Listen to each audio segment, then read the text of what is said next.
Kas ir lielākais izaicinājums, ar ko tu saskaries studijās?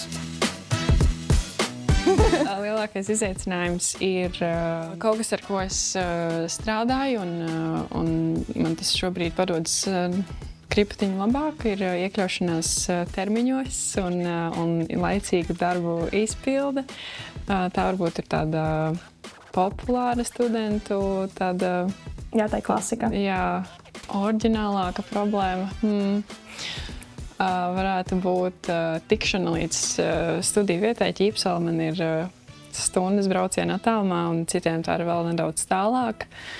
Līdz ar to es meklēju dažādus veidus, kā līdz šejienei nonākt, un es reizēm izvēlos izīrēt CityBee auto, un tā ir arī tāda problēma. Šeit vajadzētu kaut kā izvēlēties biežāk velosipēdu. Es teiktu laika menedžments, laika plānošana kā tāda, tāpēc, ka magistratūras studijas ir izaicinošas, respektīvi katru dienu ir līdz vēlam vakaram studijas, ja vēl strādā pilnas slodzes darbā, un tad neatliek daudz laika gan ar draugiem, gan sportošana, gan pavadīt hobijos, bet to var ļoti labi apvienot, ja tu laiku plāno. Tāpēc, manuprāt, būtiski ir tā kā magistratūras studentiem plānot laiku, tā kā tiešām izveidot kaut kādu laika grafiku, kā tu menedžē savu laiku, un respektīvi iekļaujot arī, protams, aktivitātes, kas tev uzlabo garastāvokli, kas mazina šo stresa līmeni, kas studiju procesā un darba vidē ir augsts. Bet noteikti es iesaku tiešām izveidot šo laika grafiku pats, kura vadīties un neapjukt un plānot, visu pierakstīt, jo darbu pienākumu ir daudz, domu ir daudz, un tad vienkārši labāk es iesaku visu sakot līdzi grafikam. Un tad būs viss kārtībā. Bakalaurā arī līdzīgi sanāk, kad tu tikko parādījies Rīgā, tu tikko iesājies studijās, tu daudz ko vēl nezini. Un tad tiešām tas grafiks, tas plāns, kā tu to dari, tev ļoti atvieglo ikdienu. Protams, ka viņš arī mainās atkarībā no interesēm, no aktivitātēm un tā, jo daudz kas arī parādās, kamēr tu iejūties iekšā.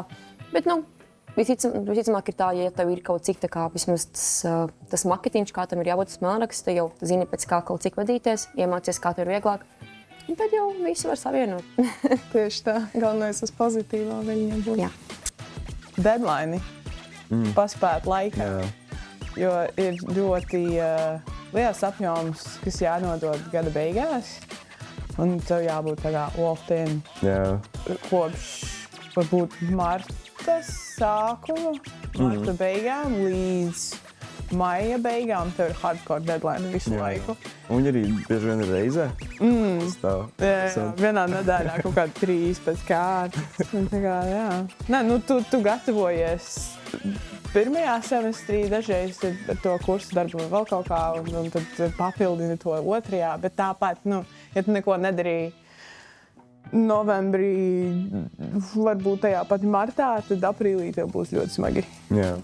Studijās īsti nav bijuši nekādi tādi būtiski sarežģījumi, tīri vairāk kā tā ikdienas apvienošana studijām, pieņemsim darbs, studijas, brīvais laiks, atrast to brīvo laiku pašam priekš sevis arī biežāk, atcerēties to, kad diena nebeidzās tikai ar studijām, bet arī ir tālāk citi pienākumi, ko darīt ikdienā. Vispār sākotnēji bakalauros, kad tu atnāc, tev viss ir izaicinājums, jo skola no augstskolas atšķirās pilnīgi, es nezinu, kā ūdens no uguns atšķirās, jā. Restīvi tam visam jāpielāgojas, un tajā brīdī, kad tu pielāgojies, tad, principā, tu saproti, ka vairāk nekādu izaicinājumu nav. Un pielāgoties, tas ir galvenais izaicinājums. Pielāgoties augstskolā, jā, dzīvē.